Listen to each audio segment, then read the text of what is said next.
വിശ്വാസവും യുക്തിയും എന്ന വിഷയത്തിൽ ജസ്റ്റ് ഒന്ന് സംസാരിക്കാമെന്ന് കരുതി.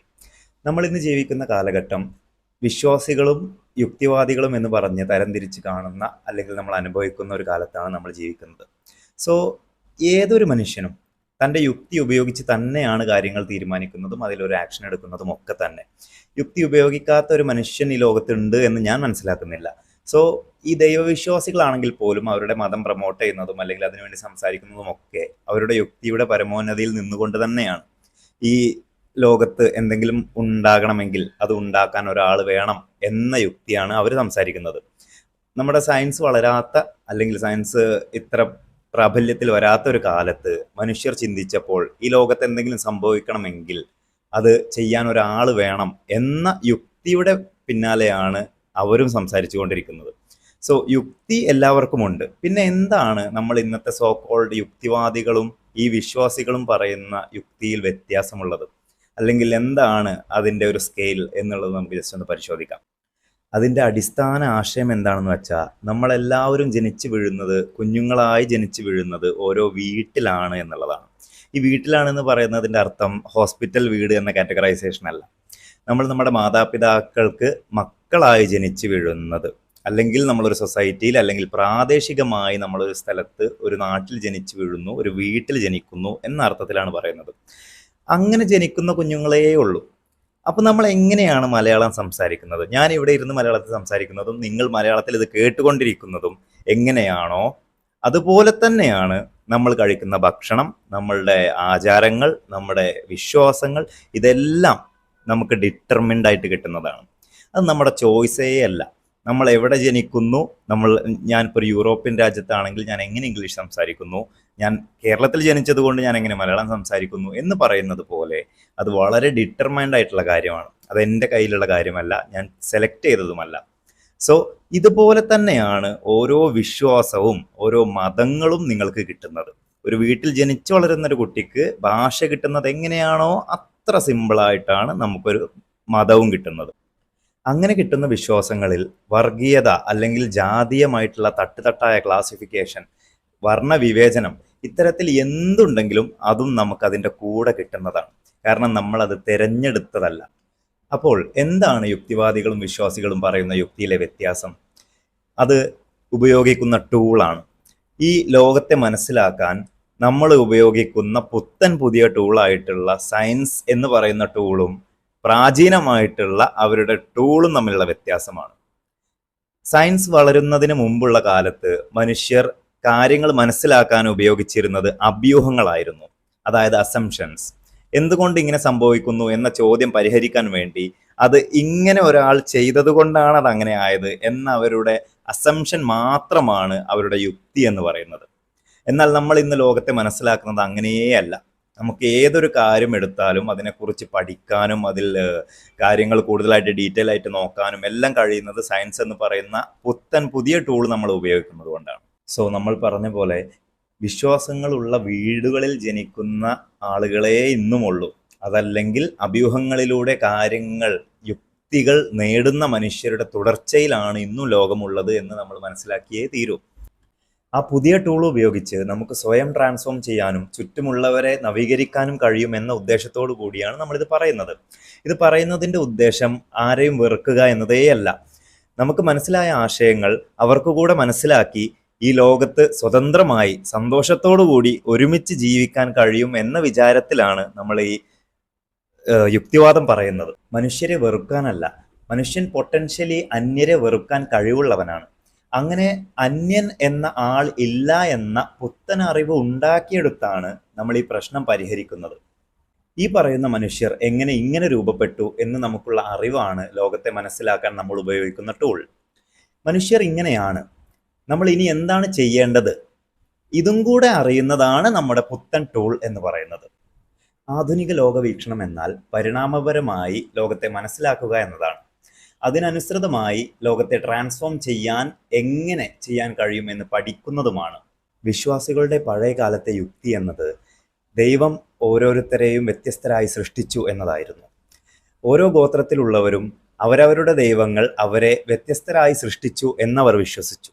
വ്യത്യസ്ത സ്ഥലങ്ങളിൽ വ്യത്യസ്ത ഭാഷകൾ ഉണ്ട് എന്ന് പറയുന്നത് പോലെ വ്യത്യസ്തമായ ഗോത്രങ്ങളെയും അവയെ ഒന്നിപ്പിച്ച വ്യത്യസ്ത മതങ്ങളും ഉണ്ടായി. അതല്ലാതെ സവിശേഷമായ ഒരു മതവുമില്ല. വ്യത്യസ്ത ഭാഷകൾ വ്യത്യസ്തമായ സ്ഥലങ്ങളിലുണ്ട് എന്നേ ഉള്ളൂ. സവിശേഷമായ സ്പെഷ്യലായ ഒരു ഭാഷയുമില്ല എന്ന് പറയുന്നത് പോലെ തന്നെ. എന്നാൽ ഈ ലോകം അല്ലെങ്കിൽ മനുഷ്യർ എങ്ങനെയാണ് ഇങ്ങനെ രൂപപ്പെട്ടു വന്നത്? രൂപപ്പെടലാണ്, ഉണ്ടാക്കിയതല്ല, സൃഷ്ടിച്ചതുമല്ല, ഉരുത്തിരിഞ്ഞു വന്നതാണ്. എമർജിങ് പ്രോപ്പർട്ടീസ് ആണ്. ഉള്ളതിൻ്റെ മാറ്റമാണ് എന്ന് തിരിച്ചറിയുന്നത് വരെ ഇതെല്ലാം എങ്ങനെ ഉണ്ടായി അല്ലെങ്കിൽ ഇതൊരാൾ ഉണ്ടാക്കി എന്ന് പറയാൻ ഉത്തരവാദിത്തം വരും. ഉള്ള ഒന്നിനെ ഉണ്ടാക്കേണ്ട ആവശ്യമില്ലാത്തത് കൊണ്ടാണ് ഒരു സൃഷ്ടികർത്താവിൻ്റെ ആവശ്യമില്ലാതാകുന്നത്. ഉള്ള പ്രപഞ്ചം നിരന്തരം മാറുന്ന ഒന്നാണെന്നും ആ മാറ്റത്തിൻ്റെ രീതിയുടെ അറിവാണ് പരിണാമമെന്നും നമ്മൾ മനസ്സിലാക്കണം. ഇത് മനസ്സിലാക്കുന്നത് വരെ ഏതൊരു ഡോക്ടർ പറഞ്ഞാലും ഏതൊരു ഉസ്താദ് പറഞ്ഞാലും ഈ ലോകത്തിനെ കുറിച്ചുള്ള യാഥാർത്ഥ്യം നമുക്ക് മനസ്സിലാക്കാനേ കഴിയില്ല. പരിണാമം അറിയാത്ത ഏതൊരു ജ്ഞാനിയുടെ അറിവും നമുക്ക് ഒരുപോലെ തള്ളിക്കളയാവുന്നതാണ്.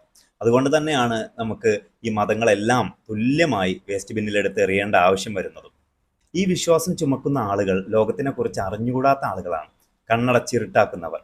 അവരുടെ യുക്തി തെറ്റായതുകൊണ്ടല്ല, അത് ലോകത്തിനെ മനസ്സിലാക്കാൻ ഉപയോഗശൂന്യമായതുകൊണ്ടാണ്. കാട്ടിലെ ഒരു ചെടി മുള്ളു ഉൽപ്പാദിപ്പിക്കുന്നത് അതിൻ്റെ പ്രെഡേറ്റേഴ്സ് ആയിട്ടുള്ള ജന്തുക്കളിൽ നിന്നും മറ്റ് ജീവികളിൽ നിന്നും സ്വയം രക്ഷ നേടാനാണ്.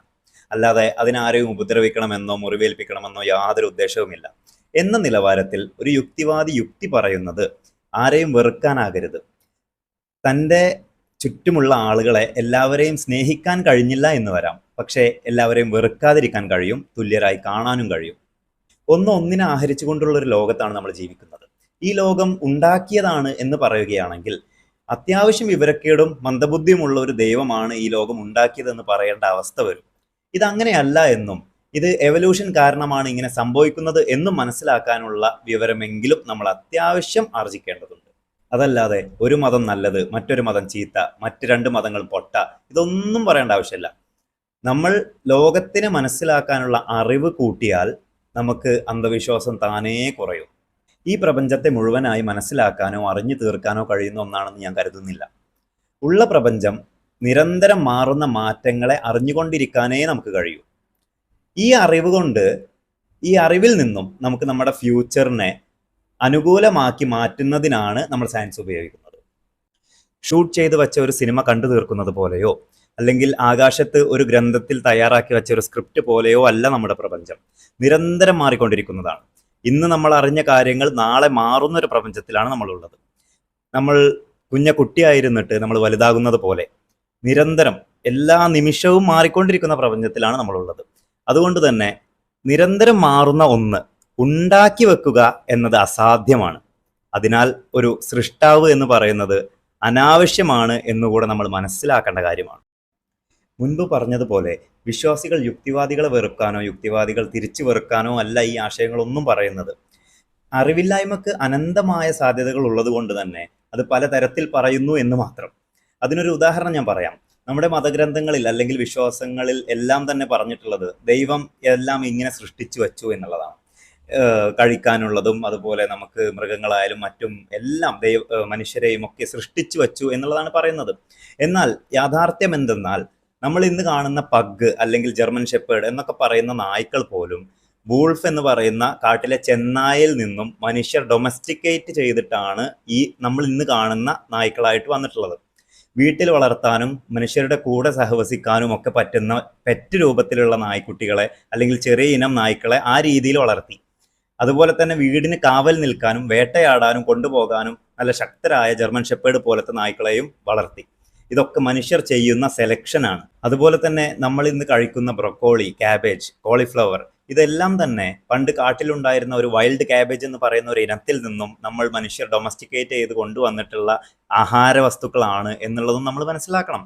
അതിനേക്കാളൊക്കെ പ്രാധാന്യമായിട്ട് നമ്മൾ 3 ലക്ഷത്തോളം വർഷം ഈ ഭൂമിയിൽ വാഴുന്നവരാണ് ഡൈനോസോഴ്സ്. ആ ഡൈനോസോഴ്സ് മരിച്ചു പോയി അല്ലെങ്കിൽ വംശനാശം വന്നു പോയി എന്നുള്ളത് നമുക്കറിയാം. അതിൻ്റെ ഫോസിലുകളും മറ്റും നമ്മൾ മ്യൂസിയത്തിൽ പോയി കാണുന്നുമുണ്ട്, ഒരു കൗതുക വസ്തുവായി മാത്രം. എന്നാൽ അതിൻ്റെ യാഥാർത്ഥ്യം എത്രത്തോളം നമ്മൾ അതിൽ ആഴ്ന്നിറങ്ങുന്നുണ്ട് എന്ന് എനിക്കറിയില്ല. കാരണം അവരുടെ ബാക്കി പത്രമായിട്ടുള്ള ആളുകൾ ഇന്നും നമുക്ക് ചുറ്റും ഇവിടെ പാറിപ്പറന്ന് നടക്കുന്നുണ്ട്. നമ്മൾ ഇന്ന് കാണുന്ന ഈ കിളികളും നമ്മുടെ കോഴി, താറാവ് ഇവയെല്ലാം തന്നെ അന്ന് എക്സ്റ്റിൻ്റായി പോയ ഡൈനോസേഴ്സിൻ്റെ ഒരു പറക്കാൻ കഴിവുള്ള ഡൈനോസർ കൂട്ടത്തിന്റെ ബാക്കി പത്രങ്ങളാണ് നമ്മൾ ഈ കാണുന്നവയെല്ലാം. അപ്പൊ യാഥാർത്ഥ്യങ്ങൾ എവിടെയാണെന്നും നമ്മൾ നിൽക്കുന്നത് എവിടെയാണെന്നുമുള്ള തിരിച്ചറിവ് അത് വലുതാണ്. ശാസ്ത്രീയമായ ചിന്ത, സയന്റിഫിക് ടെമ്പർ, ഇതൊക്കെ വലിയ വിഷയങ്ങളാണ്. നമ്മൾ എങ്ങനെ ഇങ്ങനെയായി എന്ന് പരിണാമപരമായി ജീവിതത്തിനെ മനസ്സിലാക്കാൻ ശ്രമിക്കുമ്പോൾ ഒരു ജീവൻ നിലനിർത്താൻ അത് പലതായതാണ് എന്ന് മനസ്സിലാക്കുന്നത് പോലെ മനുഷ്യൻ എന്ന ജീവി ആഫ്രിക്കയിൽ ജനിച്ചു, കറുത്തവൻ വെളുത്തവനായി, വെളുത്തവൻ വീണ്ടും ബ്രൗൺ സ്കിന്നുള്ള നമ്മളെപ്പോലത്തെ ആളുകളായി. ഇത് നമ്മൾ മനസ്സിലാക്കേണ്ടതുണ്ട്. അത് കാലാനുസൃതവും പ്രദേശാനുസൃതവും അതുപോലെ തന്നെ ജീവിക്കുന്ന രീതികൾ അനുസരിച്ചുമൊക്കെ അതിൽ മാറ്റം വരുന്നതുമാണ്. ഇത് നമ്മൾ മനസ്സിലാക്കുമ്പോൾ വെളുത്തവനും കറുത്തവനും പ്രാധാന്യമില്ല എന്നും എല്ലാവരും തുല്യരായ മനുഷ്യരാണ് എന്നുമുള്ള മൂല്യം നമുക്ക് കിട്ടുന്നുണ്ട്.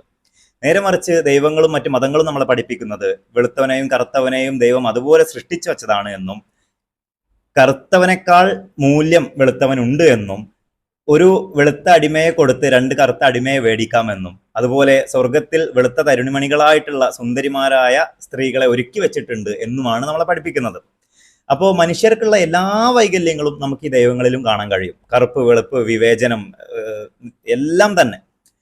ഈ വക കാര്യങ്ങൾ നമ്മൾ എവല്യൂഷണറി വൈസ് മനസ്സിലാക്കിയിട്ടില്ല എങ്കിൽ നമ്മൾ ഈ പറയുന്നത് പോലെ ഒരു ശക്തിക്ക് മുന്നിൽ കീഴ്പ്പെട്ടുകൊണ്ട് നമ്മുടെ ഇവിടെയുള്ള ഈ ജീവിതം നമ്മൾ ഒന്നുമല്ലാതെ വെറുതെ ജീവിച്ച് തീർത്ത് നമ്മൾ മരിച്ചു പോവുകയാണ്. അവിടെ എന്തോ നമുക്ക് തരാനുണ്ട് എന്ന പ്രതീക്ഷയിൽ. ഈ പറയുന്ന കാര്യങ്ങളൊക്കെ നിങ്ങൾക്ക് വസ്തുനിഷ്ഠമായിട്ട് നിങ്ങൾ പരിശോധിക്കേണ്ടതാണ് എന്ന് മാത്രമാണ് ഞാൻ പറയുന്നത്. നിങ്ങൾ അന്വേഷിക്കുക, അതിനെക്കുറിച്ച് പരിശോധിക്കുക, അറിവ് നേടുക.